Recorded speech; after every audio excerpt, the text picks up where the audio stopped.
কি করবেন আপনার টাকা দিয়ে? আমি আপনাকে রমজানেও দান করতে বলছি না। আপনি দান করতে যদি ইমানে না কোলায় দান করার দরকার নেই। আপনার টাকাগুলো ব্যাংকে পড়ে ছাতা পড়ে যায়, ওগুলো তুলে একটা ওয়ার্কশপ তৈরি করেন। এখানে শুনলাম যে মার্কেটও ছিল না, এটা এই পেছনে কিছুই ছিল না, জলাশয় ছিল। এ বিশাল আয়োজনে যিনি খেদমত সেই ছোটবেলা থেকে আপনাদের পেছনে লেগে আছে, এই যে হাজারো মানুষের কর্মসংস্থান তৈরি করে দিয়েছে, এটা যদি ইবাদত উনি না বুঝতো জীবনও করার কথা ছিল না। ওই শুধু নামাজ রোজা হজ যাকাত নিয়ে পড়ে থাকতো। বিএ অনার্স এমএ এমনি লেখা নেই, শিক্ষিত মানুষ বুঝেছে যে ইবাদত আসলে কি, অনেকে আমরা জানি না। কুনতুম খায়রা উম্মাতিন উখরিজাত লিন-নাস, আল্লাহ বলেন তোমরা শ্রেষ্ঠ জাতি, তোমাদের শরীর বড়, তোমরা লম্বা চওড়া বেশি, গায়ে গোশত আছে বেশি, এই জন্য নাকি? বলেন না, আমরা শ্রেষ্ঠ এই কারণে আল্লাহ আমাদেরকে বের করেছেন মানুষের কল্যাণ করার জন্য। আপনার দ্বারা যদি মানুষের কল্যাণ না হয়, আপনি বুঝবেন আল্লাহর কাছে আপনি আর কুকুর সমান। আমি একটা শক্ত কথা বলছি, এবার রাগ হচ্ছে। কিয়ামতের দিন মুসলমান দাবি করার পরে 4 প্রকার মানুষ জাহান্নামে যাবে। কি দাবি করার পর? আরো জোরে বলেন বলেন। মুসলমান দাবি করার পরও 4 প্রকার মানুষকে আল্লাহ জাহান্নামে দেবে। তার 1 নম্বরে যারা মুসলমান দাবি করে কিন্তু নামাজ পড়ে না, সে যে দলের লোক হোক ও জাহান্নামে যাবে। আপনি লিখে নিন, সূরা মুদ্দাসসির আছে। ফেরেশতা জিজ্ঞাসা করবে, যিনি দারওয়ান আছে, মালিক ফেরেশতা জাহান্নামের গেটে, জাহান্নামী মানুষদেরকে বলবে আপনি জাহান্নামে আসলেন কেন? মা সালাকাকুম ফি সাকার ক্বালু লাম নাকু মিনাল মুসাল্লিন। বলবে আপনি জাহান্নামে এসেছেন কেন? আপনার নাম, এই যে তালিকা আল্লাহ আমাকে দিয়েছে, নামটা দেখেই তো মুসলমান মনে হয়। আপনি তো মুসলমান নিজেও দাবি করছেন, জাহান্নামে আসলেন কেন? যত মানুষ জাহান্নামে গেছে এক বাক্যে তারা জবাব দেবে, লাম নাকু মিনাল মুসাল্লিন, দুনিয়ায় নামাজ পড়তাম না, এই কারণে আল্লাহ জাহান্নামে দিয়েছে। কক্সবাজারবাসী ভালো করে এখানে জবাব দেবেন। কোন হিন্দু কি বলবে আমি নামাজ পড়তাম না? এই কথা বলেন না কেন? কোন খ্রিস্টান বলবে? কোন বৌদ্ধ, কোন ইহুদি? কারণ ওরা নামাজ, ওদের নামাজ নেই। এ কথা বলতে পারে তাহলে কারা? যারা মুসলমান দাবি করে নামাজ পড়ে না। এই জন্য আল্লাহর ফতোয়াটা বিশ্বাস করে আজকে থেকে জীবনে কাজে লাগাবেন।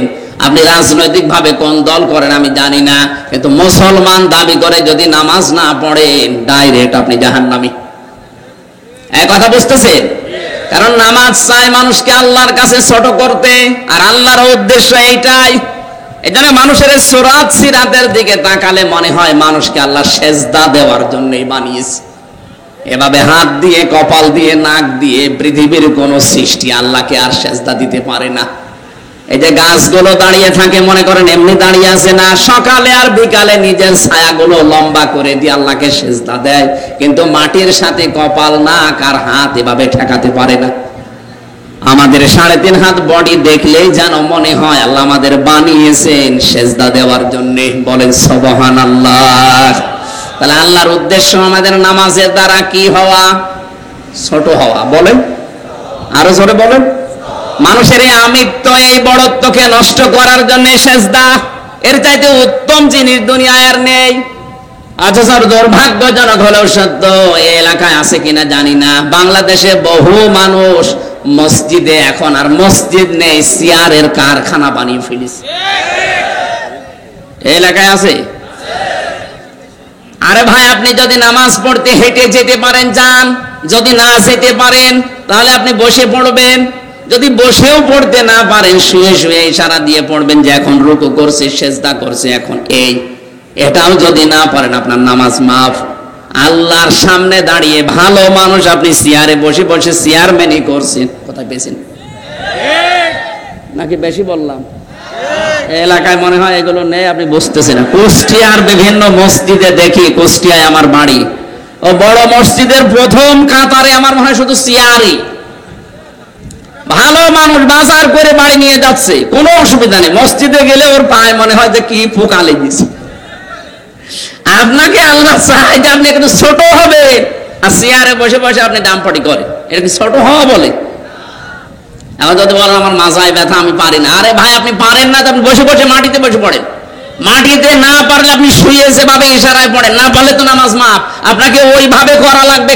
কে ইসলাম কি এত কঠিন আপনাকে করাই লাগবে? এমনকি মসজিদে দৌড়িয়েছে জামাত ধরাও নিষেধ। এখানে আলেম যারা আছে বলেন, নবীজি বলেন সেই কয় রাকাত পাও যে পাবে ইমামের সাথে, না পড়লে বাকিটা একা পড়ে নেবে। দৌড়াতে যে যদি ক্ষতিগ্রস্ত হয়ে যান, আপনারা ক্ষতি ওসুল করবেন কি দিয়ে? দেখেন তো, যেখানে দৌড়িয়ে নামাজের জামাত ধরা নিষেধ, আর সেই জায়গায় হোক কি কঠিন করে ইসলাম বানিয়েছে। ওটাই আরাম আছে, শান্তি আছে, এই কারণে। আর আল্লাহর কসম, আপনি যদি নামাজের ভেতরে কপালটা মাটিতে না ঠেকাতে পারেন, সেজদার উদ্দেশ্যই তো হাসিল হয় না। কারণ সেজদায় নামাজে যেয়ে সেজদাকে আল্লাহকে কুদরতি পা মনে করা লাগবে, যেটা আল্লাহর কুদরতের পা। এমন একটা অনির্বচন সুখ আপনি ওখানে পাবেন। এখানে লম্বা করে একটু সেজদা দেওয়ার চেষ্টা চালান। জেলখানায় আমি এই যে 3টা বছর কাটিয়ে আসলাম, আমার নিজের অপরাধের জন্য নাকি? কে কোথায় কি করেছে সেই দোষ আমার উপরে চাপিয়ে বিনা কারণে আপনি আটক করে রাখলেন। যাই করেছি তারা জবাব দেবে কিয়ামতে। এখানে যাওয়ার পরে আমি যেটা এর আগে জানতাম না, যেটা আমি পেয়েছি সেটা সেজদার মজা।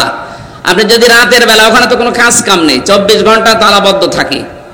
এই রাত 2টায় 2:30টায় উঠে যদি একেবারে আজান পর্যন্ত 2 ঘন্টা 2.5 ঘন্টা 1-1.5 পারা কোরআন শরীফ নামাজে পড়ে 45 মিনিট 50 মিনিট যদি একটা সেজদা দিয়ে মনের কথাগুলো বাংলা ভাষায়, মাতৃভাষায় বলা যায়। এখানে একটা মাসলা বলা দরকার।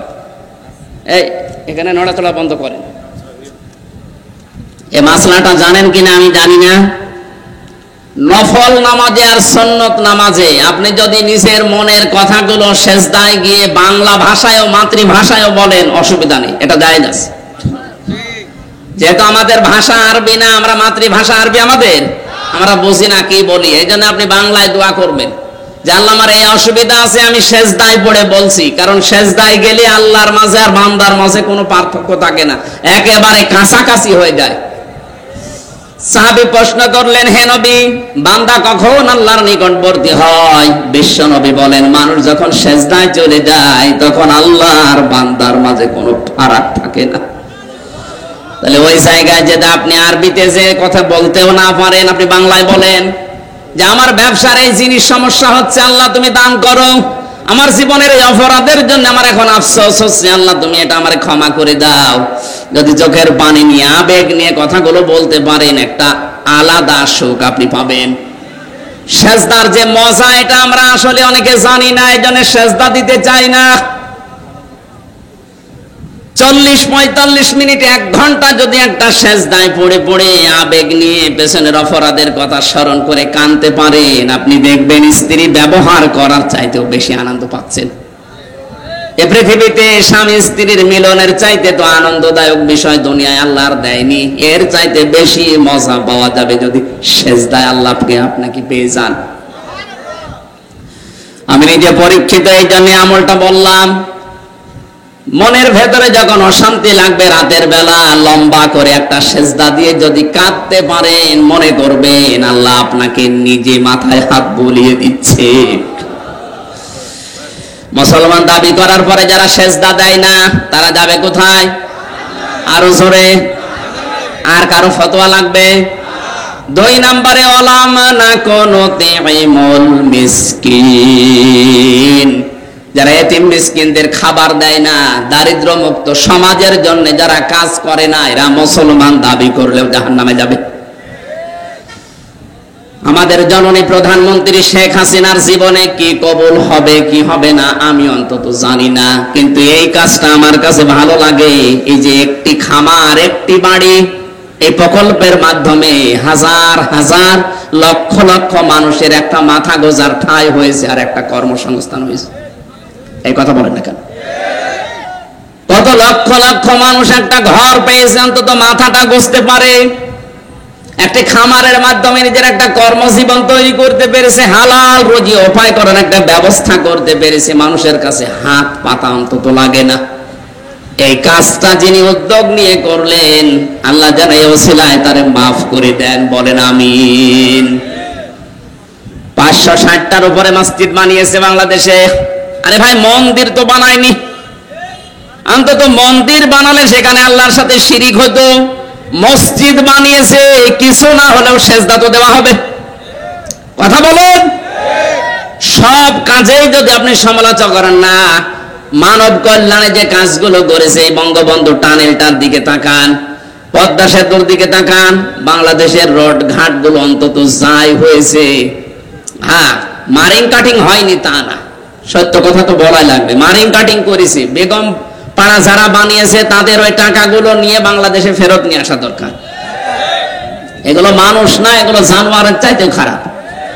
আপনার টাকা নিয়ে বাইরের দেশের উপকার করবেন, মানে এ দেশে কর্মসংস্থান তৈরি করা যায় না। এবাদতই বসে নাও, মনে করে একবার সুবহানাল্লাহ পড়লে জান্নাতে বিশাল গাছ হবে, এই তো এবাদত। কে বলেছে আপনাকে? এবাদত তো এইটা, আপনার দ্বারা যেন মানুষের কল্যাণ হয়। আজ এই আবাদতটা না বোঝার কারণে আজ আমরা এখনো পর্যন্ত বিশ্বের কাছে হাত পেতে থাকি। প্রধানমন্ত্রী আমার মনে হয় আবাদতটা এভাবে বুঝেছেন, এই জন্য তো একটি ভারী একটি খামারের এই প্রকল্পটা চালু করিস। লক্ষ লক্ষ মানুষ এই প্রকল্পের মাধ্যমে আওতায় এসে আজ হাত তো পাতা লাগে না। আপনি চাষ করে খান, মুরগির খামার দেন, ছাষের খামার দেন, হাঁসের খামার দিয়ে অন্তত নিজে মানুষের কাছে ভিক্ষার থলি না নিয়ে যদি 1-2টা টাকা দান করতে পারেন, এই হাতটা আল্লাহর কাছে অনেক দামি এই হাতটার চাইতে। সুবহানাল্লাহ বলতে পারেন না? ভিক্ষুকের জাতি থেকে অন্তত দান দেওয়া, মানুষকে সাদকা দেওয়া, এই জাতি যদি বানানোর চেষ্টা উনি করে, এ কাজে যদি তাকে সম্পৃক্ততার সাহায্য কেউ না করে, সে জাহান্নামে যাবে। আমি আবার বলছি বাংলা ভাষায়, যারা দারিদ্র মুক্ত সমাজের জন্য কাজ করে, আপনার দলের লোক না হোক, তার পেছনে আপনাকে থাকা লাগবে। এই কথা বুঝতেছেন? দারিদ্র মুক্ত সমাজের জন্য যারাই কাজ করবে, সে যেই হোক, তার পেছনে আপনাকে থাকা লাগবে, না আপনি জাহান্নামে যাবেন। কোন হুজুর নিয়ে আসবেন, নিয়ে আসেন। যারা দারিদ্র মুক্ত সমাজের জন্য কাজ করে না, সে যে হোক, কোথায় যাবে? 3 নম্বরে মুসলমান দাবি করে জাহান্নামে যাবে তারা। ওয়া কুন্না নাখুদু মাআল খায়দিন। যারা সমালোচনা করে, যারা পেছনে মানুষের কথা লাগালাগি করে, তালাতালি করে, এর কথা ওর কাছে লাগায়। এই এলাকায় মনে হয় আয়াত বলা ঠিক হচ্ছে না। এই আয়াত এই এলাকায় আছে। এটা কত বড় অপরাধ হয়তো আপনি টের পাচ্ছেন না। এই যে তালাতালি করা, এর কথা ওর কাছে লাগিয়ে মানুষের সম্পর্ক যারা নষ্ট করে দেয়, এরকম লোক যদি এলাকায় থাকে, ওই এলাকার মানুষের দোয়া কবুল করা আল্লাহ বন্ধ করে দেয়। মুসা নবীর জামানায় একবার বৃষ্টি বন্ধ হয়ে গিয়েছিল। চাটিয়াল ময়দানে উম্মতদেরকে নিয়ে তিনি দোয়া করলেন, আল্লাহ তুমি বৃষ্টি নাজিল করো। আল্লাহ বলেন না, বৃষ্টি হবে না। মুসা নবীর মতো এত বড় পাওয়ারফুল নবী উম্মতদেরকে নিয়ে 3 বার মোনাজাত করে আল্লাহ হাত ফেরত দিয়ে দিলেন। তিনি রাগী নবী ছিলেন, রেগে গেছেন। ডাক দিয়ে বলে, মালিক এগুলো নয়, আমার উম্মত, আমার মায়া লাগছে। তোমার তো বান্দা, তোমার মায়া লাগে না? আল্লাহ বলেন, মায়া লাগে, কিন্তু বৃষ্টি দেব না। না, বৃষ্টি দেওয়াই লাগবে।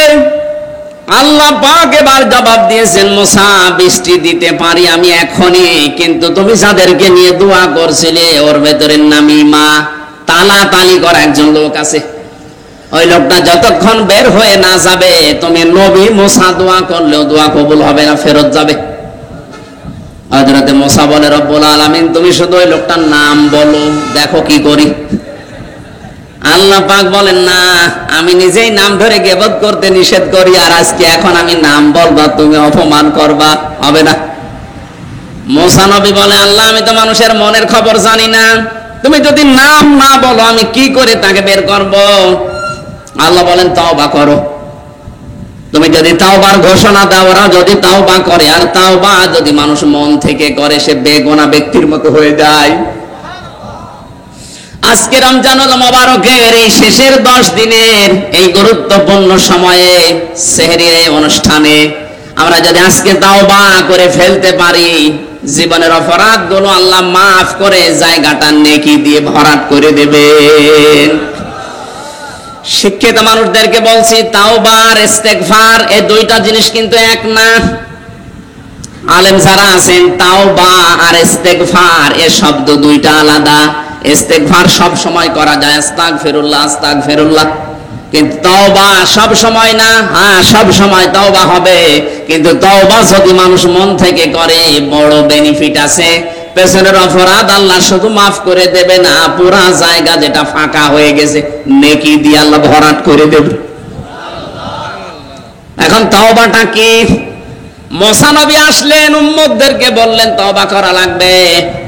সবাই রাজি হয়ে গেছে যে হ্যাঁ আমরা রাজি। বললেন না, তওবা যদি কেউ করতে চাও দুইটা শর্ত মানা লাগবে আর একটা সময় মেনটেন করা লাগবে। তওবার কয়টা জিনিস পেলাম? দুইটা শর্ত লাগবে তওবায়, আর একটা সময় মেনটেন করা লাগবে।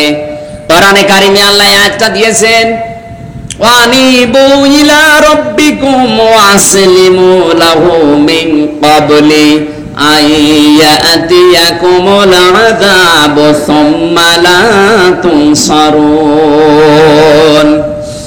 সূরা সমার 24 নাম্বার পারার 3 নাম্বার পৃষ্ঠার 12 নাম্বার লাইনে 53 নাম্বার আয়াত। এটা তাফসীরে ইবনে কাসির থেকে বলছি। আল্লাহ পাক বলেন, কেউ যদি আমি আল্লাহর দিকে ফিরে আসতে চাই একেবারে ফিরে আসা লাগবে। 2 নম্বরে আমার আল্লাহর বিধান যেখানে যেটাও জীবনে পাবে দুনিয়ার দিকে না তাকিয়ে নিঃস্বার্থভাবে মাথা নত করে দেবে। শর্ত পেলাম কয়টা? আরো জোরে। কেউ যদি আল্লাহর কাছে তাওবা করতে চায় 1 নম্বরে তাকে ফিরে আসা লাগবে আল্লাহর দিকে। শব্দটা শুনতে যত সহজ মনে হচ্ছে, প্র্যাকটিক্যাল লাইফে সেট করা অত সহজ না। তাওবা যদি কেউ করতে চায় আল্লাহর দিকে ফিরে আসবে। বিশ্বাস করেন, আল্লাহর দিকে ফিরে আসতে গেলে পৃথিবীর অনেক কিছু থেকে আপনাকে ছেড়ে চলে আসা লাগতে পারে। কথা বলেন। আপনি আল্লাহর দিকে ফিরে আসবেন, এমন সন্তান, এমন বউ, এমন সম্পদ আপনি রাখলেন যেগুলো এদিকে নেই, ওগুলো ছেড়ে দেওয়া লাগতে পারে। আল্লাহর বিধান এখন যেখানে যেটা পাবেন মরণের আগ দিন পর্যন্ত পুরাটা আপনি মাথা নত করে আত্মসমর্পণ সারেন্ডার করে ফেলবেন। এই দুইটা শব্দ শুনতে যত সহজ মনে হচ্ছে, মেনে নেওয়া অত সহজ। বলেন বলেন। এই পৃথিবীর সবচাইতে বড় ভারী শব্দ। আল্লাহ পাক বলেন এই দুইটা শর্ত কখন মানবে জানেন? যেই দিন তোমাদেরকে আর সাহায্য করা হবে না। কক্সবাজারবাসী সবাই জানি আমাদের সাহায্য করা হবে না মরণের সময়। কখন? বলেন বলেন। আর মরণ তো আসবে 100 বছর পর। কখন? বসে আছেন আপনি, দাঁড়াবেন সেই গ্যারান্টি আপনার হাতে নেই। সুতরাং এখনই মরণ আসতে পারে, আর তাওবা করা লাগবে এখনই। কখন? আমরা এই মুহূর্তে আল্লাহর দিকে ফিরে আসতে রাজি আছি। যখন যে বিধান পাবো দুনিয়া একদিকে গেলেও না, আমি আল্লাহর বিধান মানবই। এই দুইটা শর্ত এই সময় যদি মেনটেন করতে পারে, আল্লাহ পাক বলেন, কুলিয়া ইবাদিয়াল্লাযীনা আসরাফু আলা আনফুসিহিম লা তাকনাতু মির রাহমাতিল্লাহ। হে নবী, আমার বান্দাদেরকে বলেন, জুলুম করে, নফসের উপরে জুলুম করে, অত্যাচার করে জীবনটা যারা নষ্ট করে ফেলেছো, শয়তানের ধোঁকায় দুনিয়ার তালে পড়ে জীবনটা শেষ হয়ে গেছে, নৈরাশ হয়ে যেও না আমি আল্লাহর রহমত থেকে। এখনো যদি ফিরে আসতে পারো, পেছনের সব অপরাধ আমি আল্লাহ মাফ করে দেব। রমজানুল মোবারক যেহেতু মাপের মাস, এটা নবীজি জানিয়েছেন রমজান মাস পাওয়ার পরেও কোন মানুষ যদি তার জীবনের অপরাধ মাফ করাতে না পারে, ওই লোকটা ধ্বংস হয়ে যাক। বলেন নাউজুবিল্লাহ। চাকরিয়াবাসী নবী যদি বলে ধ্বংস হয়ে যাক, এটা কবুল হতে দেরি হবে।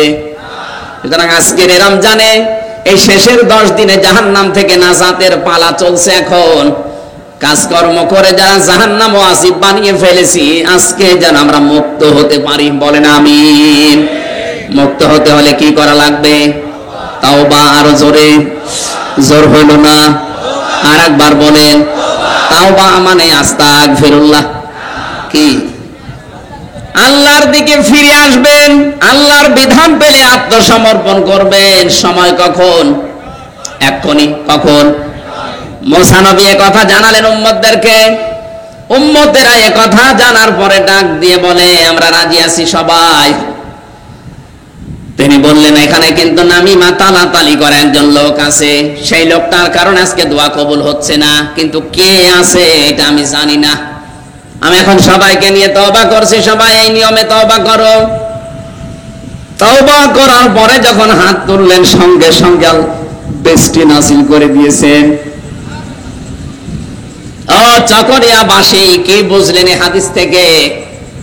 এই দোষে যারা দোষী আছেন, এই মুহূর্তে নিজের চরিত্রকে পাল্টাবেন। তালাতালি করে এর সাথে ওর কথা লাগিয়ে সম্পর্ক আপনি নষ্ট করে দিচ্ছেন, তাকে কালার বানিয়ে দিচ্ছেন লোকটার কাছে। মাঝখান থেকে আপনি নিজে আল্লাহর কাছে কালার হয়ে যাচ্ছেন। ওই লোকটা হয়তো একদিন, 2 দিন, 5 দিনে তার এই চরিত্রকে সংশোধন করে মানুষের কাছে প্রকাশ করে, প্রচার করে, ক্ষমা চেয়ে সে ভালো হয়ে যেতে পারে। কিন্তু আপনি তার জীবনে কালিমা দিয়ে দিলেন, নষ্ট করে দিলেন তার জীবনটাকে কালিমা দিয়ে, উল্টা পাল্টা কথা তার নামে লাগিয়ে আপনাকে মাপ পাওয়ার জন্য আপনার রাস্তা কই? আমি আবার একটা কঠিন কথা বলছি। সূরা নিসা 5 নাম্বার পারা 15 নম্বর পৃষ্ঠা 12 নাম্বার লাইনের 112 নাম্বার আয়াত এটা। ওয়ানি ওমাইয়াকসিবে খতিয়াতান আও ইসমান সুম্মা ইয়ারমি বিহি বারিআন ফাকাদ হিতামালা বুতানা ওয়া ইসমান মুবিনা। তোমাদের ভেতর অনেক মানুষ এমন আছে, নিজে অন্যায় করে আর অন্যায়টা একটা ভালো মানুষের উপরে চাপিয়ে তাকে কালার করে দেয়, নিজে ভালো সাজে। এ দোষ বাংলাদেশে নেই? আরো জোরে বলেন। কত মানুষের নামে আপনি মিথ্যা মামলা দিয়ে তার জীবনটা নষ্ট করে দিলেন, অথচ ওই লোকটা ওই সম্পর্কে কিছুই জানে না। নাকি এটা দেশে এখনো শুরু হয়নি? যারা এই জুলুমে আছেন তারা থামেন। আজ হাজারো মামলার আয়ু যারা এরা যে কি জবাব দেবে আল্লাহর কাছে আমার তো বুঝে আসে না। যে বানিয়ে বানিয়ে একজনের নামে আপনি সার্কশিট তৈরি করে দিলেন, অথচ ওই কাজগুলো ওই লোকটা করে নাই। আপনার কারণে যদি ওই লোকটা বছরের পর বছরে জেলখানায় থেকে জীবন নষ্ট হয়, কিয়ামত পর্যন্ত আপনি সেজদা দিলেও আপনার সেজদা কবুল হবে না। এটা আমি বানালাম নাকি? সূরা নিসা, কোন সূরা? 5 নাম্বার পারা 15 নম্বর পৃষ্ঠার 12-13 নম্বর লাইনে আছে 112-13 নম্বর আয়াত। তাফসিরে ফি জিলালিল কোরআন, তাফসিরে হক্কানি, প্রায় 11 থেকে 12টা তাফসিরের মুফাসসির আয়াতের ব্যাপারে একমত। যারা নিজে অন্যায় করে একটা ভালো মানুষের উপরে দোষটা চাপিয়ে নিজে ভালো সাজে, ওরা যেন প্রকাশ্য পাপের বোঝা বহন করে নিয়ে বেড়ায়। এটা হয়তো এখন দেখা যাচ্ছে না, এই জন্য আমরা তাকে কিছু বলি না। আদম আলাইহিস সালামের জামানায় এটা দেখা যেত, কেউ যদি কোরবানি দিত সঙ্গে সঙ্গে কবুল হতো না, ওটা চাটিয়াল ময়দানে রেখে আসা লাগতো। আগুনের ঝলক এসে যার টাকা হালাল ওইটা পুড়িয়ে ফেলতো, আর যার টাকা 2 নাম্বার হারাম ওইটা ওখানে পড়ে থাকতো। এলাকার মানুষ বুঝতো যে এ 2 নাম্বার। আমার মনে হয় আজ যারা নিজেরা অন্যায় করে ভালো মানুষের উপরে দোষ চাপিয়ে তাকে কালার করে তার জীবন নষ্ট করে দিচ্ছেন, এই যে ফাঁকা দেহে তামালা বহুতানা ওয়া ইসমাম মুবিনা, আল্লাহ বলেন ওই মানুষগুলো যেন প্রকাশ্য পাপের বোঝা বহন করে নিয়ে বেড়াচ্ছে। এটা যদি আদম নবীর মতো আজ বাংলাদেশে দেখা যেত, অনেকেই ঘর থেকে বের হতে পারতো না। এই জুলুমে যারা আছেন তারা থামেন। আমি আপনাকে বাঁচাতে চাই, কারণ নবীজি জানিয়েছেন তোমার ভাই জালেম হোক আর মাজলুম হোক তাকে সাহায্য করো। সাহাবীরা বললেন, হে নবী, মাজলুম হলে নাই তাকে সাহায্য করা যায়, ভাই যদি জালেম হয় তাকে সাহায্য করব কি করে? আল্লাহর নবী বলেন, জালেম ভাইকে সাহায্য করার নিয়মে তাকে জুলুম থেকে যে কোনো কায়দায় বাঁচাও। তা আপনি যে জুলুম করছেন এখান থেকে আপনাকে আমি বাঁচানোর চেষ্টায় আছি, কারণ আপনি জাহান্নামে যাচ্ছেন। না এই অপরাধটা বাংলাদেশে নেই এখন? বলেন বলেন। কলম হাতে পেলেই উল্টা পাল্টা একজনের নামে লিখে দেন। যারা আল্লাহকে বিশ্বাস করে না তাদের কথা নাই, বাদ দিলাম। মুসলমান দাবি করার পরও অনেকে কাজে আজ লিপ্ত আছে না নেই? বিনা কারণে যে লিখলেন, আপনি কি জানেন এই কলমের দাম কত? নুনুল কলামি ওয়া মা ইয়াসতুরুন। আল্লাহ বলেন কসম কলমের, এবং কলম দিয়ে লেখকরা যা লেখে ওই লিখিত জিনিসের কসম। কলম একটা হাতে পেয়েছেন, পত্রিকায় উল্টা পাল্টা লিখে দেবেন, আপনার তো কিছুই মনে হচ্ছে না। আপনি কি জানেন এই লিখিত জিনিসের কি কি মর্যাদা? তামাম দুনিয়ার ভেতরে সবচাইতে দামি জিনিস হচ্ছে কলম। কারণ কলমের দ্বারা একজনের ফাঁসি হয়, কলমের দ্বারাই মানুষ জাল দলিল করে জমি লিখে নেয়। এই কথা বলছে না কেন? না এলাকায় সব নেই? হাজারো মানুষের জমি জাল দলিল করে লিখে নেয় মানুষ কি দিয়ে? আরো জোরে। শরিক ফাঁকি দেওয়া মানুষ যদি এখানে থাকেন একটু হাত তোলেন তো। একজন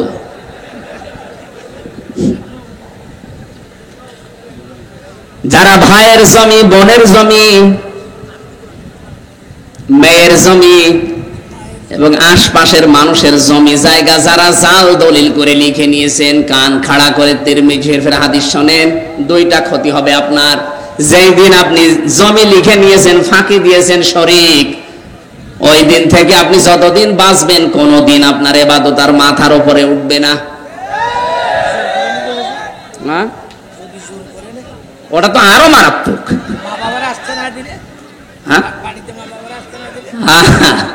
আমি ওইদিকে যাচ্ছি একটা একটা। এই শোনেন, যে কথাগুলো বলছে এই কথাগুলো আমারই বলতে, ওনারই বলা দরকার। আজ কত মানুষ শরিক ফাঁকি দিয়ে হজ করতে যায়, ছেলের নামে ভালো ভালো সম্পদ গুলো লিখে দিয়ে মেয়ের মাথায় হাত দিয়ে বলে মা তোর জন্য দোয়া করে দিলাম। ওটা একটা নির্ভেজাল শয়তান।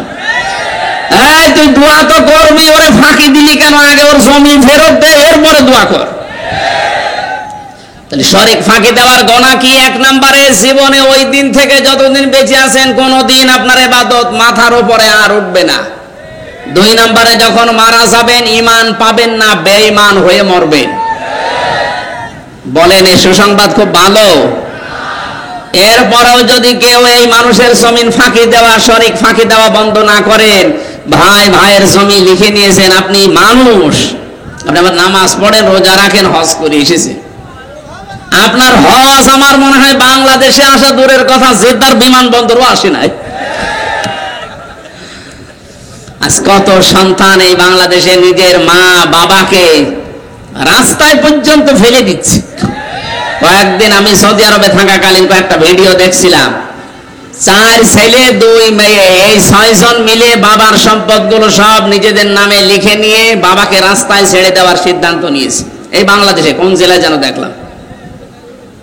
এটা কি নাউজুবিল্লাহ না সুবহানাল্লাহ? না না, শুধু নাউজুবিল্লাহ পড়লে হবে না। উনি বলছিলেন না, ইসলামী শিক্ষায় শিক্ষিত না হওয়ার কারণে এই 6টা সন্তান মানুষ করেছেন আপনি কিভাবে? মা বাবা যে কি জিনিস ওরা তো জানেই না। আল্লাহর পরে মা বাবার স্থান, সেই শিক্ষাটাই 6টা সন্তানের একটাও পায়নি। এজন্য তারা বউ ছেলে মেয়ে নিয়ে ব্যস্ত আছে, নিজেদের সম্পদগুলো বাবারটা সব নিজের নামে লিখে বাবাকে রাস্তায় ফেলে দেওয়ার সিদ্ধান্ত নিচ্ছে। এটা শুধু ছেলে মেয়েদের দোষ নাকি ওই বুড়ো লোকটার দোষ আছে? আপনাকে আহ্বান জানাবো, ছেলে মেয়ে যাদের আছে ইসলামী শিক্ষায় শিক্ষিত করেন, নয়তো আপনাকেও শেষ বয়সে বৃদ্ধাশ্রমে থাকা লাগতে পারে। কারণ আপনার সন্তান তো জানে না যে আপনি কি জিনিস, আল্লাহর পরে যে আপনার স্থান ও তো জানেই না। ওকে শিক্ষা দেন এইটা, একদিকে দুনিয়া চলে যাবে, একদিকে আপনি তাও সব বাদ দিয়ে আপনার দিকে থাকবে।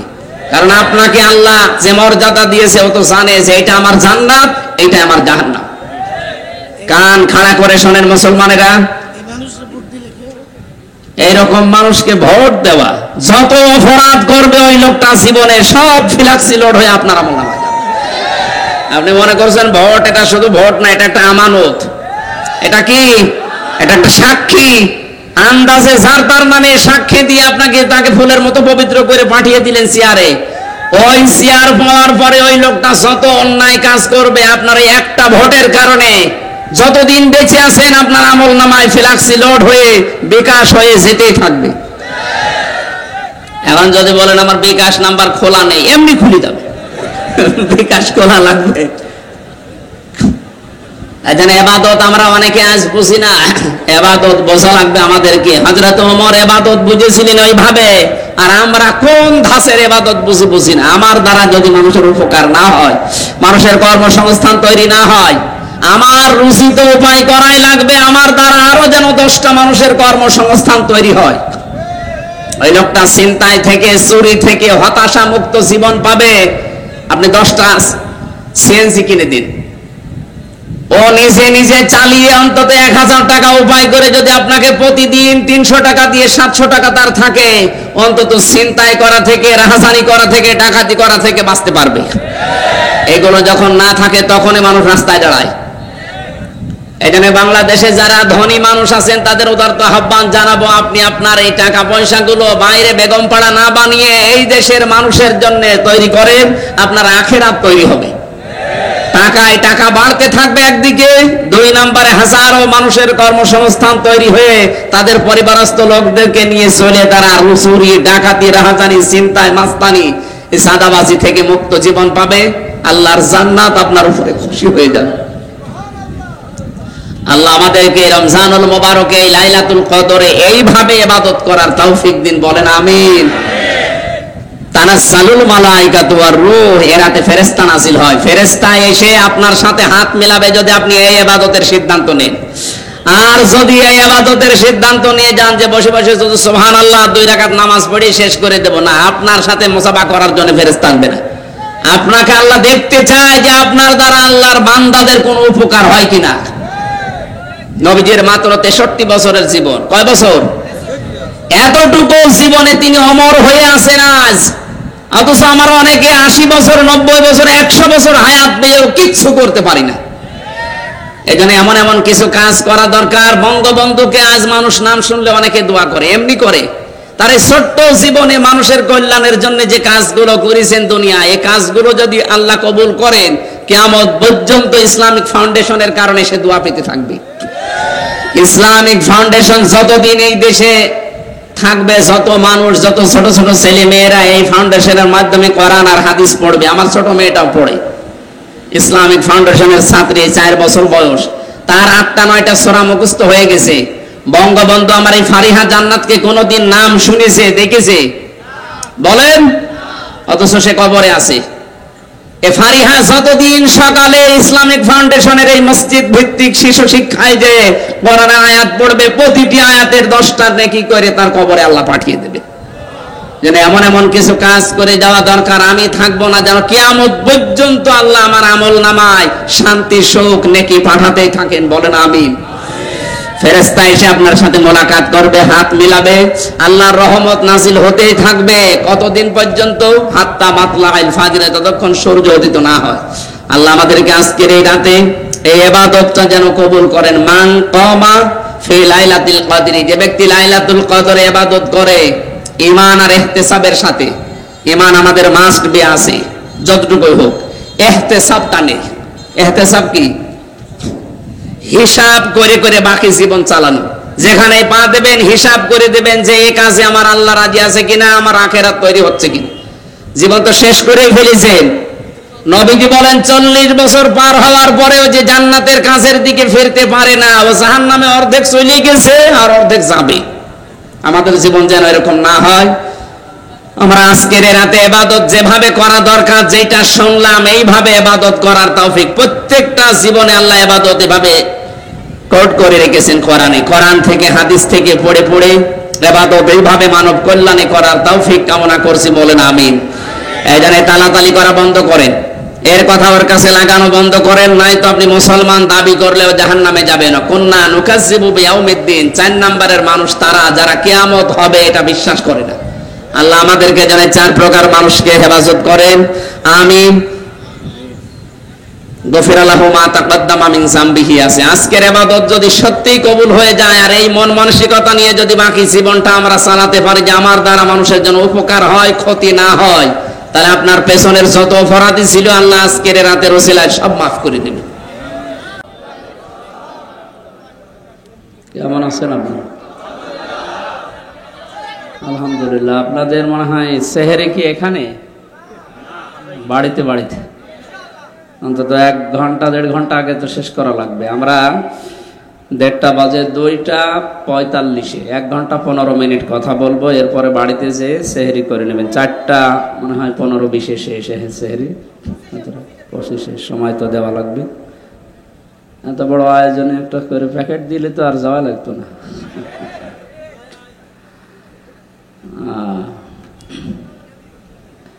এই মানুষগুলো আবার অ্যাক্সিডেন্ট হয়ে গেলে তো সমস্যা হয়। ওই রাস্তার ওই পারে যান, হোটেলের ওইদিকে যান, এমপি সাহেবের যে জায়গাগুলো আছে ওখানে যান। আপনারা এই জায়গাটা মনে হয় পরিষ্কার করে দিলে, না তো হয়তো বিশ্ব রোড তো সমস্যা হয়ে যাবে একটা অ্যাক্সিডেন্ট হয়ে গেলে।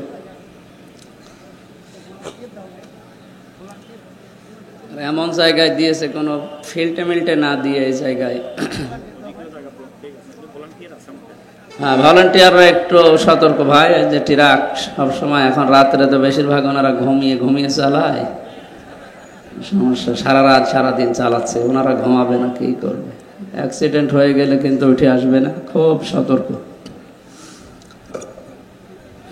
আমি ফজরের আজান দিলে নামলাম ঢাকা এয়ারপোর্টে, এরপরে এখানে বাড়িতেও যেতে পারিনি আপনাদের কারণে। যে সিরত নিয়ে এসেছিলাম মদিনা থেকে, ওইভাবেই চলে এসেছি। 2 রাত প্রায় ঘুম নেই। আলহামদুলিল্লাহ রব্বিল মাশরিকাইনি ওয়া রব্বিল মাগরিবাইন আল্লাযী খালাকা কুল্লা শাইইন যাওজাইন ওয়া আওজাবা আলাইনাল ইহসানা বিল ওয়ালিদাইন ওয়া নাশহাদু আল্লা ইলাহা ইল্লাল্লাহু ওয়াহদাহু লা শারীকা লাহু ওয়া আশহাদু আন্না মুহাম্মাদান আবদুহু ওয়া রাসূলুহু সাইয়্যিদুল কাওনাইন সাল্লাল্লাহু আলাইহি ওয়া আলা আলিহি ওয়া সাহবিহি ওয়া আতবাইহি আজমাইন লাইলা ওয়া নাহারান ফিত তারফাইন فقد قال الله تعالى في كلامه المجيد وبرهانه التوحيد أعوذ بالله من الشيطان الرجيم بسم الله الرحمن الرحيم إنا أنزلناه في ليلة القدر وما أدراك ما ليلة القدر ليلة القدر خير من 1000 شهر تنزل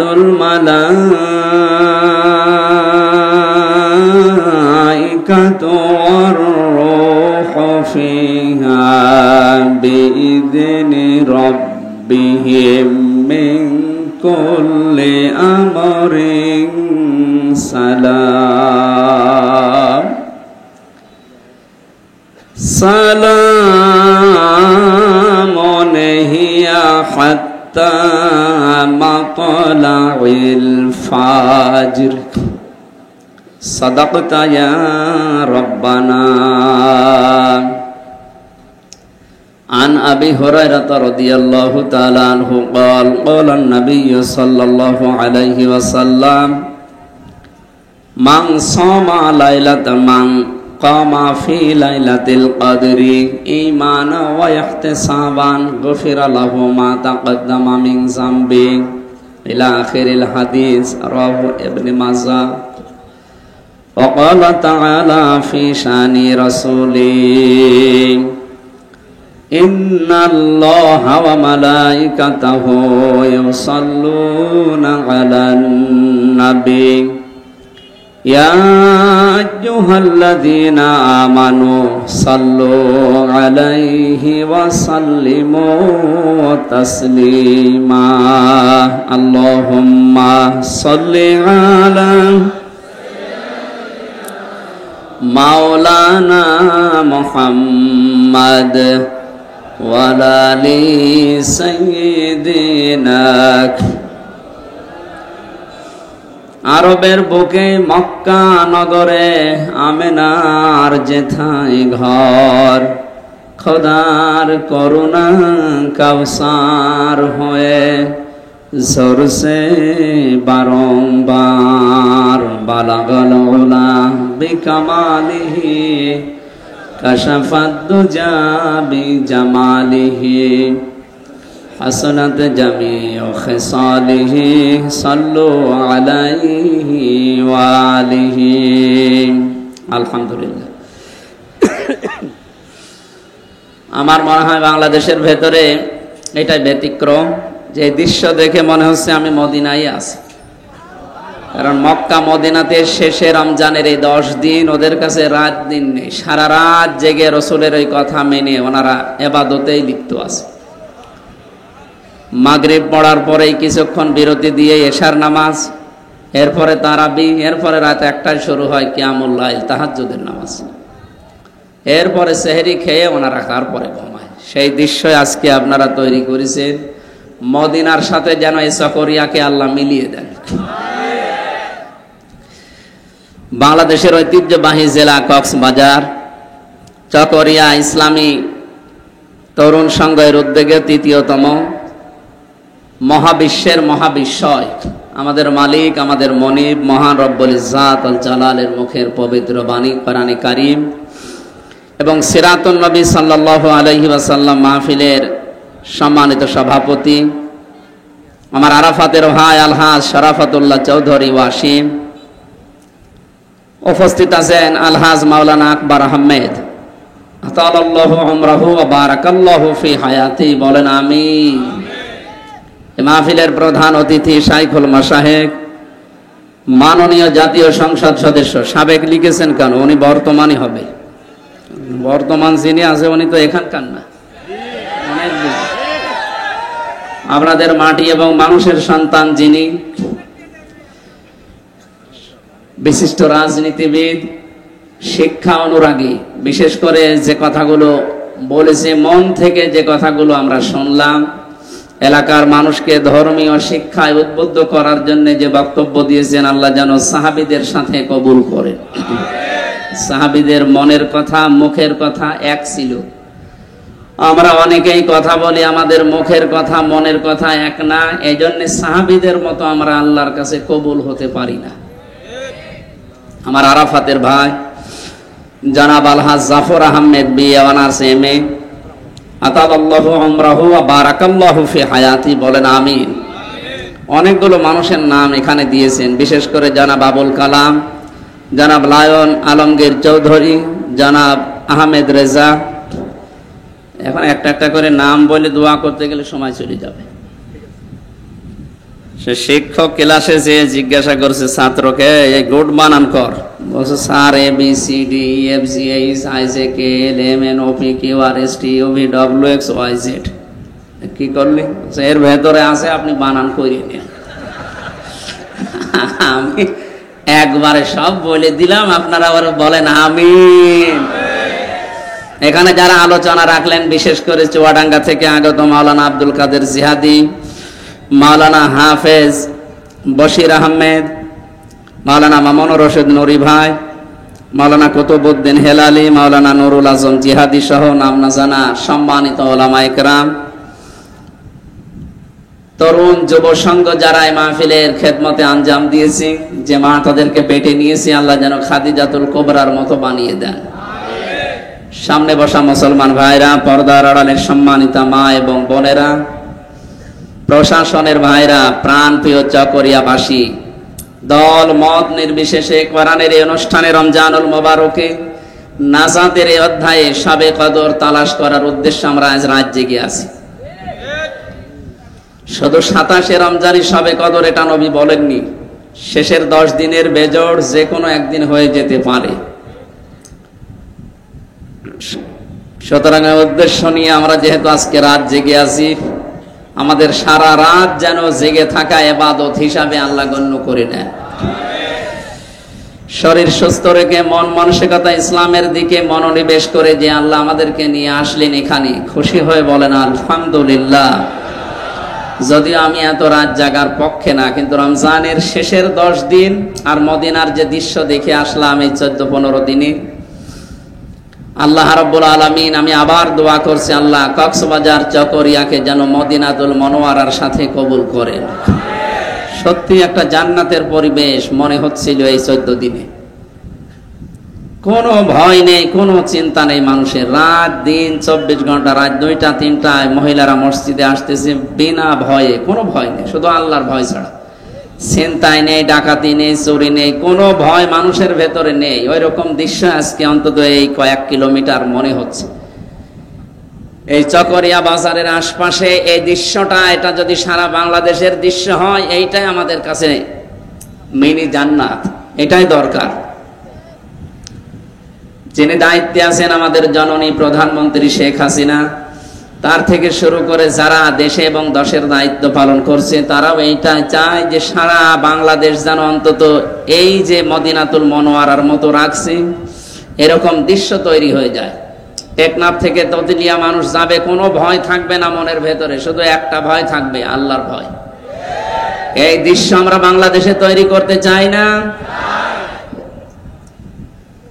যে আল্লাহ আমাদেরকে নিয়ে এসেছেন, সত্যি করে বলেন তো আলহামদুলিল্লাহ।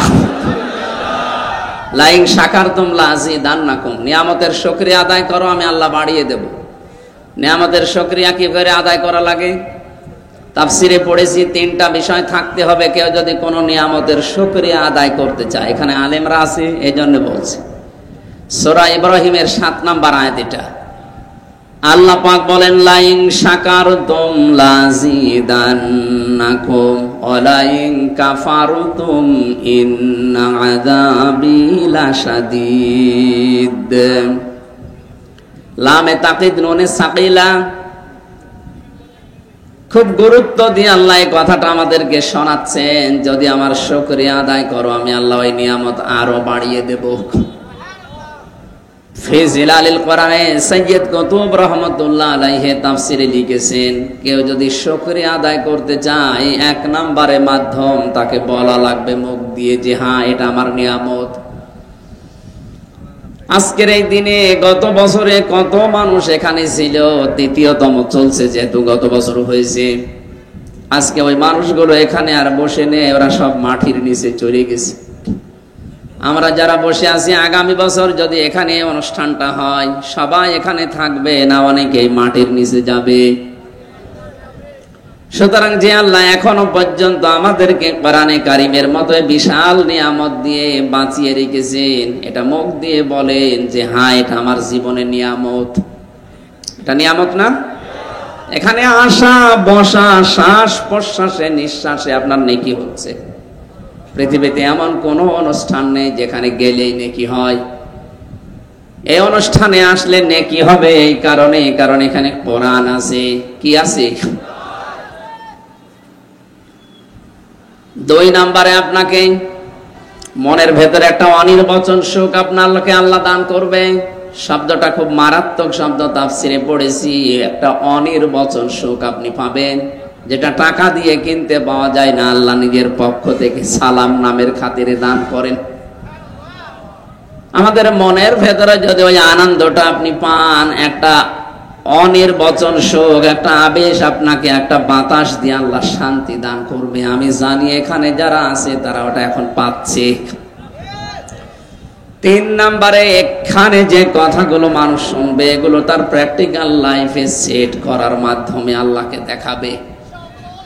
আজকের তেলাওয়াত কিন্তু আয়াতে আল্লাহ যে কথা জানাতে চান আমরা এখান থেকে নিয়ে বাকি জীবনে এটা যেন মিলাতে পারি। এই 3টা বিষয় যদি মানুষ দেখাতে পারে, লাযিদান্নাকুম, এরকম কোরআনের সম্পৃক্ততা আল্লাহ আরো বাড়িয়ে দেবেন। অলাইন কাফারতুম, কেউ যদি কুফরি করে, না শুকরিয়া করে, দাম দিতে না চায়, মর্যাদা মূল্য না দেয়, ইন্না আযাবি লাশাদীদ, এরকম ভালো কাজে তাকে আল্লাহ আর ইনভলভ করবে না, সম্পৃক্ত করবে না, জীবনের মতো তার থেকে নিয়ামত আল্লাহ কেড়ে নেবে এবং কঠিন আযাবের ভেতরে ফেলে দেবে। বলেন নাউযুবিল্লাহ। সুতরাং এই নিয়ামত পেয়ে আমরা খুশি, আর একবার বলেন আলহামদুলিল্লাহ। দরুদ আর সালাম পড়ছে আমাদের নবী মুহাম্মদুর রাসূলুল্লাহ সাল্লাল্লাহু আলাইহি ওয়াসাল্লামের প্রতি, যাকে নবী হিসাবে পাওয়ার কারণে রমজান পেয়েছি। অন্যান্য নবীর জামানায় রমজান মাস ছিল না? ছিল না? ছিল। দুনিয়ার এই আসমান জমিন যেদিন আল্লাহ তৈরি করে, সেই দিন তার কিতাবের ভেতরে 12টা মাসের নাম আল্লাহ নিজে লিখে দিয়েছে। ইন্না ইদ্দাতাশ শুহুরি ইনদাল্লাহি 12 শাহরান ফি কিতাবিল্লাহ ইয়াওমা খালাকাস সামাওয়াতি ওয়াল আরদা মিনহা আরবাআতুন হুরুম। আল্লাহ পাক বলেন, আসমান আর জমিন আমি যেদিন তৈরি করি, ওই দিন আমার কিতাবে, তার মানে কোরআনে, আল্লাহর কিতাব কোনটা? এ পৃথিবী তৈরি হওয়ার 50,000 বছর আগে আমার আল্লাহ কোরআনে কারীম তেলাওয়াত করে ফেরেশতাদের সামনে শুনিয়েছিলেন। এজন্য কিতাব বলতে একটাই, তার নাম কোরআন শরীফ। ফি কিতাবিল্লাহ, তাফসিরে পড়েছি আল্লাহর এই কোরআনে আল্লাহ 12টা মাসের নাম তিনি লিখেছিলেন, তার ভেতর রমজান এটাও ছিল। এই হাজার হাজার বছর আগে দুনিয়া থেকে চলে যাচ্ছে, এ রমজান ছিল, কিন্তু এর গুরুত্ব ছিল না। রজব মাস যেমন, শাওয়াল মাস যেমন, সফর মাস যেমন, এ রমজান ওই রকমই ছিল। বিশ্ব নবীকে আল্লাহ কোরআনে কারীম দিয়েছে, এই কারণে রমজানের দাম আল্লাহ আকাশ ছোঁয়া বাড়িয়ে দিয়েছেন। রমজানে আজকে 1-1.5 ঘন্টা যদি কোরআন বোঝার জন্য আপনি ব্যয় করেন, বাকি 11 মাসে এরকম 70টা অনুষ্ঠানে গেলে যে সওয়াব পেতেন, আজকে একটাই পাওয়া যাবে। রাত এখন গভীর, সারা দিনের পরিশ্রান্ত শরীরে, জন্য মনে হয় আপনাদের ঘুম লাগছে নাকি? আপনার জীবনের 70টা অনুষ্ঠান এরকম করলে যে সওয়াব পেতেন, নেকি পেতেন, আজকের একটা দিনে 1-1.5 ঘন্টায় আল্লাহ এটা দেবে। কারণ একটা, এখানে এমপি সাহেব আর আমির হামজা, এই কারণে। বলেন বলেন, কিসের জন্যে?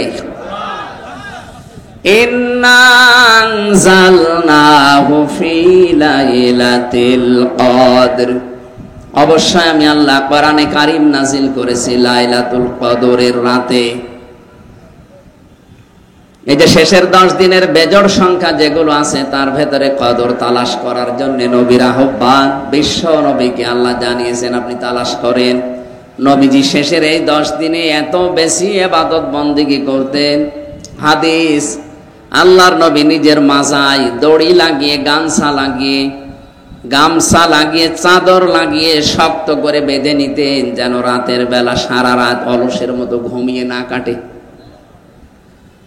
আমরা হয়তো সারা জীবন পারছি না, শেষের 10 দিনও অনেকে পারি না, অন্তত আজকের এই দিনটা আমাদের জীবনে কোরআনের জন্য যদি আজকের রাতটা কেটে যায়, তারপরও আলহামদুলিল্লাহ। কিন্তু শুকরিয়া আদায় তখন হবে যখন এখান থেকে কথা শোনার পরে আমাদের প্র্যাকটিক্যাল লাইফ এগুলো সেট করা যাবে। চকরিয়াবাসী, আমি যে কথা এখান থেকে নিয়ে এসেছি, রমজান মাস ছিল কিন্তু মর্যাদা ছিল না। যে নবীর কারণে মর্যাদা, যে নবীর উপরে কোরআনে কারীমে রমজানের সবে কদরে নাজিল হওয়ার কারণে মর্যাদা, তাহলে আসল বিষয় কোরআন কি?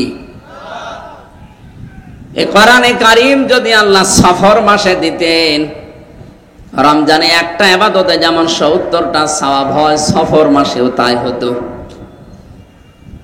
উদাহরণ দিতে গেলে আমরা বলি যে এটা যেন বিয়েতে বরের মতো। বিয়েতে হাজারো মানুষ বরযাত্রী গেছে, কিন্তু বর যায়নি, মেয়ের বাবা কিছু খেতে দেবে। বলেন, আজকের এই ময়দানে কোরআনে কারীম থাকার কারণে আল্লাহ এত বেশি মর্যাদা বাড়িয়েছেন। চিন্তা করেন, 70 বার সুবহানাল্লাহ বললে যা হতো এর আগের মাসে, আজকের এই দিনে একবার বললে সেই সওয়াব আপনি পেয়ে যাচ্ছেন। এজন্য যাকাতের হিসাব যারা করেন রমজানে করবেন 70 গুণ সওয়াব আপনি বেশি পেয়ে যাবেন। যদিও দেওয়াই লাগে, একটা থেকে যদি 70 গুণ হয় লস আছে আমাদের। দুনিয়াতে নেকির কাজ, ভালো কাজ যার যত বেশি হবে কিয়ামতের ময়দানে তার মর্যাদা আল্লাহ তত বেশি বাড়িয়ে দেবে। মুসলমান ভাইরা, আল্লাহ কিন্তু বেশি বেশি কাজ চাননি, আল্লাহ চেয়েছেন ভালো কাজ। আল্লাযী খালাকাল মাউতা ওয়াল হায়াতা লিয়াবলুয়াকুম আইয়ুকুম আহসানু আমালা। আমি তোমাদের মউত আর হায়াত তৈরি করে দুনিয়ায় পাঠালাম কেন জানো? আমি চাই তোমাদের ভেতরে সব চাইতে ভালো কাজ কে করে আসতে পারো। আল্লাহ পাক যদি বলেন ভালো কাজ করে থেকে যেতে পারো, তাহলে আয়াত আমি পড়তাম না।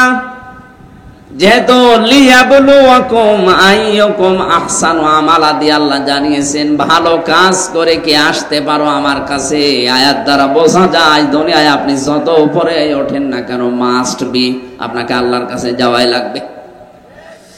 ওখানে যাওয়ার আগে যেন ভালো কাজ আপনি করতে পারেন। ভালো কাজ কি? আমি আপনি নিজে মনে মনে একটা কাজ আবিষ্কার করলাম ওইটাই ভালো কাজ হয়ে যাবে তা না। ভালো কাজ হওয়ার জন্য শর্ত দুইটা। 1 নম্বরে আল্লাহর হুকুম থাকা লাগবে, 2 নম্বরে রাসূলের তরিকা থাকা লাগবে, নয়তো এটা ভালো কাজ হবে না। আল্লাহ আকসারু আমালা দিতে পারতেন যে আমি বেশি বেশি কাজ চাই। আল্লাহ বলেন আহসানু আমালা ইসমে তাফজিল, এটা সুপারলেটিভ ডিগ্রি। আল্লাহ বলেন আমি কাজটা চাই কিন্তু ভালো কাজ। যে কোনো কাজ করো ভালোভাবে করো। এ চকরিয়া যত সুন্দর বলছিলেন এমপি সাহেব, এই কারণে যতগুলো কাজ উনি করেছেন ভালো কাজ ভালোভাবে করেছেন, এই জন্য চকরিয়া যত শান্ত লাগছে। আপনি এই চকরিয়া না, এরকম জেলা এরকম থানা বাংলাদেশে বহু আছে। জানতো এরকম জায়গায় রাত 2টা 3টার সময় বের হন, আপনি কেমন নিরাপদে থাকেন দেখছি। এখনো পর্যন্ত যে নিরাপদে আছি একটাই কারণ বা প্রমাণে যে আমরা যে কাজই করি না কেন আমরা যেন ভালোভাবে করি। বলেন আমিন। কাজ আপনার অল্প হোক কিন্তু কাজটা যেন ভালো হয়। কি হয়? রমজানুল মোবারকে যারা এসেছেন, কোরআনে কারীম এই মাসে আল্লাহ নাজিল করার কারণে, এই শবে কদরে কোরআন নাজিল হওয়ার কারণে এত বেশি গুরুত্ব বেড়ে গেছে। আয়াতের পরবর্তীতে আল্লাহ প্রশ্নবোধক চিহ্ন দিয়েছেন আল্লাহর নবীকে। এটা ইন্টারোগেটিভ সেন্টেন্স। আল্লাহ পাক বলেন ওমা আদরাকা মা লাইলাতুল কদর। আপনি কি জানেন লাইলাতুল কদর কি? এতক্ষণ যেটা বলছি যে লাইলাতুল কদরে কোরআন আমি নাজিল করলাম, আপনি শুধু শুনেই চুপ করে আছেন। আপনি কি জানেন এটা কি? লাইলাতুল কদরি খায়রুম মিন আলফি শাহর। এখানে আলফুন ওয়াহিদুন নেই। এখানে যারা আলেম আছে জিজ্ঞাসা করেন তো আলফুন ওয়াহিদুন মানে 1000 বছর, আর আলফুন শাহরুন হাজার হাজার বছর। তার মানে আজকের রাতে, এই শেষের 10 দিনের বেজোড় রাতে যদি কেউ সত্যি ইবাদত করে কাটাতে পারে, মহান আল্লাহ তাকে হাজার হাজার বছরে ইবাদত করলে যে সওয়াব হতো ওই রকম সওয়াব দিয়ে দেবে।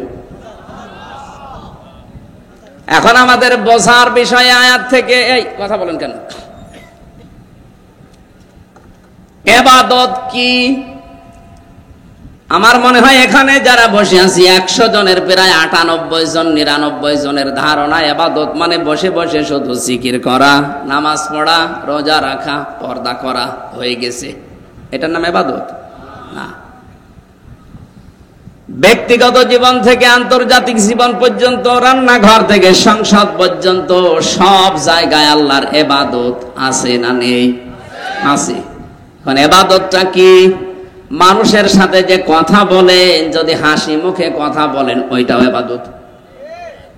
অথচ অনেক মানুষ এটাকে গুরুত্ব দেয় না, দুনিয়ার কাজ মনে করে, কথাই বলতে চায় না, গোমরা হয়ে বসে থাকে। আকুলু লিন্নাসি হুসনা। আল্লাহ পাক বলেন মানুষের সাথে হাসি মুখে কথা বলো, ভালো কথা বলো, এটাও সাদগা দেওয়ার সওয়াব হয়ে যাবে। ব্যক্তিগত জীবনের ইবাদতকে মানুষের সাথে ভালোভাবে ব্যবহার করা, হাসি মুখে কথা বলা, এটা ইবাদত। এটা কি ইবাদত? আমাদের জীবনে অনেকের নেই। অনেকে গোমরা হয়ে তো থাকে দুনিয়ার কোনো ছোটখাটো বিষয় নিয়ে ও মুসলমানদের সাথে মনোমালিন্য করে কথা বন্ধ করে দেয়। এটা যে রেকর্ড হচ্ছে তামাম পৃথিবীতে কালকে ছড়িয়ে যাবে। সবাইকে উদ্দেশ্য করে বলছি, পৃথিবীর কোন ছোটখাটো জিনিস নিয়ে যেন আপনি মন খারাপ করে কোনো মুসলমানের সাথে কথা বন্ধ করে থাকবেন না। 3 দিন যদি পার হয়ে আপনার মরণ হয়ে যায়, আপনি কিন্তু বেঈমান হয়ে জাহান্নামে যাওয়া লাগবে। অথচ এখানে কত মানুষ আছে 3 দিন না, 3 বছর না, 30 বছরও ওই মুরগিতে ধান খেয়েছে, এই নিয়ে কথা বন্ধ করে দিয়েছে। এরকম মানুষ নেই দেশে? যেহেতু এটা ইবাদত, এই মুহূর্তেই মনোমালিন্য মিলিয়ে ফেলেন। আল্লাহর নবী বলেন, যাদের কথা বন্ধ হয়ে গেছে, প্রথম যে লোকটা সালাম দিয়ে কথা আরম্ভ করবে, এই লোকটা আমার আল্লাহর কাছে সবচাইতে বেশি প্রিয় হয়ে যাবে। আমাদের যাদের এই অভ্যাসটা খারাপ হয়ে গেছে, কিছু হলেই কথা বন্ধ করে দেয়, এখনই মনোমালিন্য মিটিয়ে ফেলবেন। যদি আগে থেকে উদ্যোগ নিয়ে কাজটা করতে পারেন, আপনি আল্লাহর কাছে প্রিয় হয়ে যাবেন। ইবাদত 2 নম্বরে আমরা বুঝি না। ব্যক্তিগত জীবনের ইবাদতের পরে মানুষের ইবাদত শুরু হয় সামাজিক জীবনে। কোন জায়গায়? পারিবারিক জীবনে ইবাদত আছে, সামাজিক জীবনে ইবাদত আছে, রাজনৈতিক জীবনে ইবাদত আছে, অর্থনৈতিক জীবনে ইবাদত আছে, সামাজিক জীবনে ইবাদত আছে, সাংস্কৃতিক জীবনে ইবাদত আছে, ধর্মীয় জীবনে ইবাদত আছে, আন্তর্জাতিক জীবনে ইবাদত আছে। সব জায়গায় আল্লাহ ইবাদত সেট করে রেখেছেন। আমরা আসলে ইবাদতই মনে করি শুধু রাতে সুবহানাল্লাহ আলহামদুলিল্লাহ 2 রাকাত নামাজ না। এসবে কদর এসেছে আপনাকে ইবাদত। আপনি যদি ইবাদত বুঝে করতে পারেন, তাহলে 1000 বছর না, হাজার বছরের চাইতে বেশি নেকি পাবেন। আমরা হাদিস থেকে শুনি, হযরত ওমর খুব বেশি দিন দুনিয়ায় বেঁচে ছিলেন তা না, কিন্তু তার ইবাদতটা এমন পর্যায়ে পৌঁছিয়েছে। খুব ভালো করে শোনেন, ইবাদত সম্পর্কে যে ভুল ধারণাগুলো আছে, আজকের রাতে ইবাদত করলে হাজার বছরের চাইতে বেশি নেকি পাওয়া যায়, ইবাদতই তো বুঝি না। হযরত ওমর সম্পর্কে নবীজি বলেছিলেন, আকাশের যে তারকা দেখতে পাও, কেউ যদি গণনা আরম্ভ করে, হয়তো একদিন 1টা 2টা 3টা করে গণনা করে শেষ করে ফেলবে। কিন্তু হযরত ওমর মুসলমান হওয়ার পরে যে ইবাদত করেছে, যত নেকির কাজ করেছে, তামাম দুনিয়ার মানুষ মিলে গণনা করলে ওমরের নেকি শেষ হবে না। কি করেছিলেন তিনি ছোট জীবনে? 26 বছর বয়সে মুসলমান হলেন, মাত্র কয়েক বছর দুনিয়ায় জীবিত ছিলেন। এ কয়েক বছরে কি কাজ করলেন যে আকাশের তারকার চাইতে তার নেকির কাজ বেশি হয়ে গেল? তিনি যদি কয়েক বছর শুধু সুবহানাল্লাহ পড়তেন, এত নেকি পাওয়া সম্ভব ছিল? তার নেকি কি, তার ইবাদত কি, এইটা আমাদের জানা লাগবে। লাকাদ কানা ফি কাসাসিহিম ইবরাতুল লিউলিল আবসার বা আলবাব। তোমাদের জন্য শিক্ষণীয় বিষয় আমি সাহাবীদের জীবনের ভেতরে লুকিয়ে রেখেছি। এইজন্য সাহাবায়ে কেরাম আল্লাহ তাআলা আলাইহিম আজমাইন যেভাবে ইবাদত বুঝেছিলেন এবং করেছিলেন, আমরা যদি আমাদের এই ছোট্ট জীবনটা ওই ইবাদত ওইভাবে করতে পারি, কসম আল্লাহর, হয়তো সাহাবীদের বরাবর সম্ভব না, কিন্তু কিয়ামতে সাহাবীদের সাথে হাসর করা সম্ভব। হযরত ওমর ইবাদত বুঝেছিলেন। এই ভালোভাবে শুনবেন, আপনি আমি ইবাদত কি বুঝি আর উনি কি বুঝেছিলেন? খলিফাতুল মুসলিমিন, আমিরুল মুমিনিন, রাতের বেলা তিনি বেশিরভাগ সময় ঘুমাতেন না, ইবাদতে কাটাতেন। ইবাদতটা কি তার? শুধু বসে বসে সুবহানাল্লাহ আলহামদুলিল্লাহ নামাজ পড়তেন নাকি? গভীর রজনীতে বের হয়ে দেখলেন একটা লোক বাড়ির ভেতরে প্রবেশ করে, মরুভূমি, আর বের হয়ে যায়, আবার প্রবেশ করে, বের হয়ে যায়। তার হাত চেপে ধরলেন, এই বেটা কে তুমি? বারবারে বাড়িতে ঢোকো আর বের হও। লোকটা বলে, আপনি কে? আমি তো এই বাড়ির মালিক। হযরত ওমর বলে, ও আমার ভুল হয়ে গেছে, মালিক বারবার প্রবেশ করো, বের হও কোন কারণে? নিজের বাড়ি। লোকটা বলে, পথিক আমার মতো বিপদে দুনিয়ায় কেউ নেই, আমার স্ত্রী সন্তান সম্ভবা, এখনই তার বাচ্চা হবে, কিন্তু এ বিষয়ে আমি একেবারে অনভিজ্ঞ, কিচ্ছু জানি না। স্ত্রী আমার কান্নায় ভেঙে পড়েছে, অস্থির হয়ে গেছে ব্যথার যন্ত্রণায়। আমার বাড়িতে কোনো ধাত্রীও নিয়ে এ বিষয়ে জানাশোনা, আমি এই জন্য স্ত্রীর কষ্ট দেখে সহ্য করতে না পেরে বারবার বের হয়ে আবার যাই। হযরত ওমর বলেন, আমার মাথায় যেন বাজ পড়েছে, আমার এলাকায় আমার দেশে এরকম বিপদে আছে। তিনি দৌড় দিয়ে বাড়িতে গেলেন, স্ত্রীকে ডাক দিয়ে বলেন, আব্দুল্লাহর মা আল্লাহ জান্নাত বিক্রি করছে, যদি কিনতে চাও তাড়াতাড়ি আমার সাথে দৌড়াও। ও কক্সবাজারবাসী, তারা ইবাদত করেছিল এইটা, নিজের স্ত্রীকে সঙ্গে নিয়েছেন। সাধারণ মানুষ না তিনি, ওই সময় দেশের প্রেসিডেন্ট। স্ত্রীকে বললেন, কিছু ন্যাকড়া নাও, কিছু কাপড় নাও, তেল নাও, কিছু আটা নাও, এগুলো নিয়ে গেলেন। ওই লোকটার বাড়িতে প্রবেশ করালেন, ডাক দিয়ে বলে, ভাই আমার সাথে এখানে বসেন। কিছুক্ষণ পরেই ভেতর থেকে আওয়াজ এলো, খলিফাতুল মুসলিমিন, আপনার বন্ধুকে সুসংবাদ দেন, তার একটা পুত্র সন্তান হয়েছে, সন্তানও সুস্থ আছে, মাও সুস্থ আছে। হযরত ওমর বলেন, আলহামদুলিল্লাহ। যার সন্তান সে বলছে নাউজুবিল্লাহ। হযরত ওমর বলে, ভাই আপনার তো ছেলে, আপনার তো খুশি হয়ে আলহামদুলিল্লাহ পড়ার কথা, আপনি নাউজুবিল্লাহ পড়েন কেন? লোকটা বলে, খলিফা এই কথাটা শোনার পরে আমি নাউজুবিল্লাহ পড়ছি, কারণ এর আগে আমি শাসককে আপনাকে দেখি নাই। আপনি দেশের দায়িত্বে আছেন, আরে গভীর রজনীতে কোন জায়গা থেকে কোন মহিলা ধরে এনে আমার স্ত্রীর কাছে পাঠিয়ে দিলেন, এত বড় খেদমত করলেন, এত বড় উপকার করেছেন, পকেট থেকে কয়েকটা টাকা দিয়ে বললেন নেন, ওই মহিলাকে দিয়ে দেবেন। রাতের বেলা যে নার্স, যে ধাত্রী, যে সেবিকা নিয়ে এসেছিলেন, তাকে টাকাগুলো দিয়ে দিয়েন। হযরত ওমর বলে, ভাই রাতের বেলা আপনার স্ত্রীর খেদমত করার জন্য যে মহিলাকে নিয়ে এসেছিলাম, ওটা পেশাদার কোন নার্স না, সেবিকা না, ধাত্রী না, ওটা আমার নিজের স্ত্রী। আপনি নিজের মনকে জিজ্ঞাসা করেন তো, ইবাদত তারা কি বুঝেছিল আর আমরা কি ইবাদত বুঝি? আজ লক্ষ লক্ষ কোটি কোটি টাকা অনেকের ব্যাংকে পড়ে আছে, ছাতা পড়ে যাচ্ছে, অথচ নিজের এলাকায় 10 জন মানুষের কর্মসংস্থান তৈরি করে দেয় না। আমি এর আগেও একবার এসেছিলাম এখানে, এই হোটেলে আমি 1 ঘন্টা মতো ছিলাম। ওখান থেকে জিজ্ঞাসা করে জানতে পেরেছিলাম যে এটা ওনার। এখানে হাজারো মানুষের কর্মসংস্থান তৈরি হয়েছে, হাজারো মানুষ হালাল রুজি উপায় করে খাচ্ছে।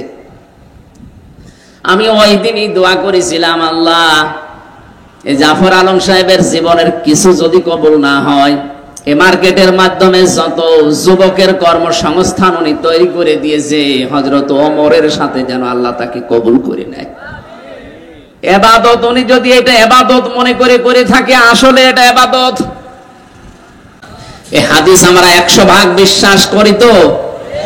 বলেন বলেন। বারাকাল্লাহু লানা ওয়া লাকুম ফিল কোরআনিল আযীম। আল্লাহুম্মা আমিন। মোনাজাত হবে, সবাই বসেন, মাথা নিচু করেন, চক্ষু বন্ধ করেন, জীবনের অপরাধগুলো স্মরণ করেন। রব্বানা যালামনা আনফুসানা ওয়া ইল্লাম তাগফির লানা ওয়া তারহামনা লানাকুনান্না মিনাল খাসিরিন।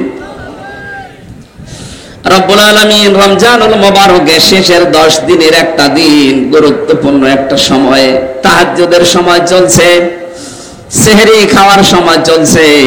হাজার হাজার বান্দা বান্দি আমরা পবিত্র এই রজনীতে গুনার বোঝা মাথায় নিয়ে জীবনের অপরাধগুলো স্মরণ করে আমরা হাত তুলেছি।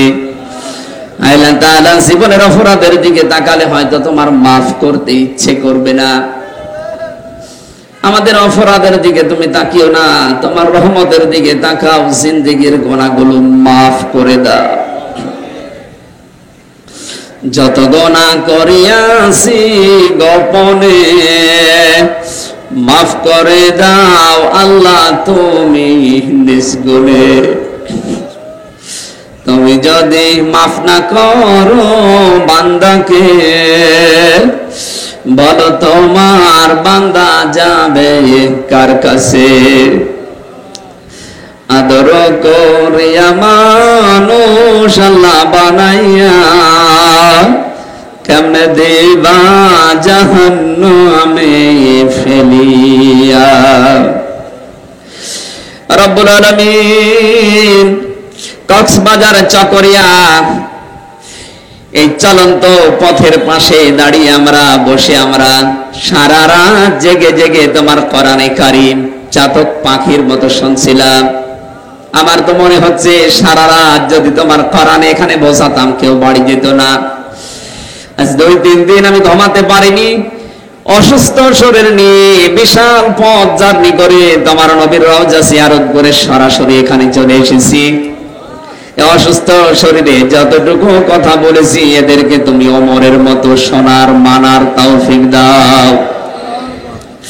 যে যুবকগুলো এই মাহফিলের আয়োজন করতে গিয়ে শ্রম দিল আল্লাহ, এখানে আসার পরে যে যুবকদের অ্যাক্টিভিটিস দেখে আমার মনটা ভরে গেছে, এই যুবকদেরকে তুমি ওমরের মতো বানিয়ে দাও। আমার তো মনে হচ্ছে বিশ্ব নবী যদি এখন বেঁচে থাকতেন এই যুবকরা জীবন দিয়ে হলেও তাকে পাহারা দিত। এইরকম মন মানসিকতা যে যুবকদেরকে তুমি দিয়েছো, এদেরকে যেই মা পেটে নিয়েছে মায়ের পেট তুমি খাদিজার মতো বানিয়ে দাও। এ মাহফিলে সওয়াব যদি দয়া করে দিয়ে থাকো, মদিনার এই সবুজ গম্বুজের নিচে যিনি আমাদের সুপারিশ করে জান্নাতে নিয়ে যাবে নবীর রওজায় পৌঁছিয়ে দাও। হযরত আদম থেকে পর্যন্ত যত মানুষ কবরে আছে আল্লাহ তুমি মাফ করে দাও। এই মাহফিলের সম্মানিত সভাপতি 2 জন, তাদেরকে কবুল করো। প্রধান অতিথি আমাদের মাননীয় সংসদ সদস্য জনাব জাফর আলম বিএ অনার্স, তোমার এই গোলামের জীবনের যত ভালো কাজ আল্লাহ কবুল করে নাও। অন্যায় যে কাজগুলো আল্লাহ নিজ গুণে তুমি তাকে ক্ষমা করে দাও। তার মা বাবাকে তুমি জান্নাত দাও। ছেলে মেয়ে স্ত্রী পুত্র যেগুলো দিয়েছো এগুলো তুমি সহি সালামতে হেদায়েতের উপরে রাখো। যত বিশেষ অতিথির নাম এখানে দেখতে পেয়েছি আল্লাহ, কোরআনে কারীমের অনুষ্ঠানে যারা দাওয়াত পেয়েছে, যারা এসেছে, এই মানুষগুলোকেও তুমি আবু বকরের মতো কবুল করে নাও। সম্মানিত মা বোনদেরকে মঞ্জুর করো, তাদের পেটে ভালো ভালো সন্তান, আল্লাহওয়ালা নেককার সন্তান দান করো। এই চকরিয়া পেকুয়ার মাটির নিচে যত মানুষ ঘুমিয়ে আছে আল্লাহ কোরআনের ইজ্জতি কবরগুলো জান্নাত বানিয়ে দাও। নবীর মুখে শুনেছি রমজানে কবরের আযাব মাফ থাকে, রমজানের পরে এই চকরিয়া পেকুয়া রামো কক্সবাজার সহ সারা বাংলাদেশে সারা পৃথিবীতে ঈমান নিয়ে যারা মাটির নিচে আছে কিয়ামত পর্যন্ত এদেরকে ক্ষমা করে দাও। আমাদের শরীরটা সুস্থ রাখো, তোমার ইবাদতের জন্য আমাদেরকে কিছুদিন বাঁচিয়ে রাখো। কখন কার মরণ চলে আসে জানি না, মরণের সময় যেন ঈমান নসিব হয় সেই তৌফিক দিও। আমাদের জননী শেখ হাসিনা থেকে শুরু করে যারা দেশ এবং দেশের দায়িত্ব পালন করছে আল্লাহ তুমি সততার সাথে পালন করার তৌফিক দাও। বাইরের দেশের যে সকলের চোখগুলো আমাদের দেশের উপরে পড়েছে আল্লাহ তাআলা এই ষড়যন্ত্র থেকে বাংলাদেশকে তুমি বাঁচাও। অনেকেই আমাদের দেশটা নিয়ে রাজনীতি করতে চায়, খেলা করতে চায়, কোথায় সে আমেরিকা, কোথায় সে রাশিয়া, চীন। আল্লাহ তাআলা এরা আমাদেরকে গাড়া কলে ফেরি আমাদের ব্যবহার করতে চায়। তুমি ঈমানের উপরে আমলের উপরে টিকে থেকে ষড়যন্ত্র মোকাবেলা করার তৌফিক দাও। ফিলিস্তিনের মুসলমানদেরকে তুমি বাঁচাও, কেউ নেই তাদের আল্লাহ তুমি হামে ও নাসির হয়ে যাও। তামাম দুনিয়ার জালেম যারা, এই জালেমদের হাত থেকে তুমি মুসলমানদেরকে রক্ষা করো। এই চকরিয়া থানার ওসি পিয়ন সহ যত পুলিশ সদস্য ভাইরা দায়িত্ব পালন করছে, নিজেদের মা বাবা আত্মীয় স্বজন ছেড়ে দিয়ে যারা দেশ এবং দেশের দায়িত্ব পালন করে আল্লাহ তুমি এদের উপরে তোমার খাস রহমত নাজিল করো। আগামীতে এই অনুষ্ঠানটা কোরআনের জন্য আরো বিশাল আকারে কবুল করে নাও। বারাকাল্লাহু লানা ওয়া লাকুম ফিল কোরআনিল আযীম। যখনই মরণ আসবে যেন একবার হলেও পড়তে পারি লা ইলাহা ইল্লাল্লাহু মুহাম্মাদুর রাসূলুল্লাহ।